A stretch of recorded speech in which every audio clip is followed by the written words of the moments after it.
To be honest, there's no clear answer.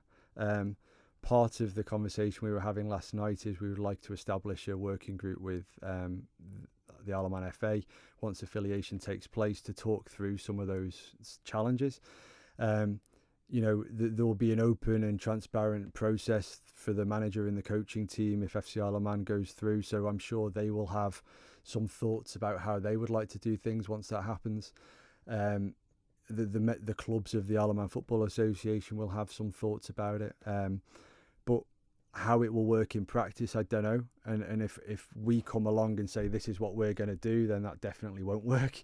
It has to be a joined up way of thinking that tries to acknowledge some of the challenges and some of the impacts it will have, but also to ensure they're minimised as much as possible. So I know that's a bit of a fudge of an answer, but to be honest, we've got 5 or 6 different potential ways that we've come up with that could work, but that's not for us to force any of that onto the member clubs. It's for them to sit down, hopefully with us, and come up with a way of making it happen.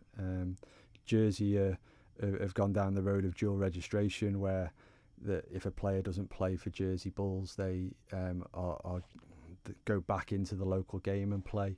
And I think they've got 35 players that are dual registered, and they pick from that group, and then the local game has the players that aren't selected, don't have the 14 players. So I think there could be a gap, but then may people stay here rather than go to university, may people stay here rather than go to America, may people stay here and get a job rather than leave the Isle of Man. I think the gaps will be plugged by having this opportunity. Will people stay in the game longer because they stop playing at 16, 17 because there's no point? I think the 14 maybe that are missing from Manx football on a week-to-week basis will be more than matched by the people that stay on the Isle of Man or the people that stay in the game.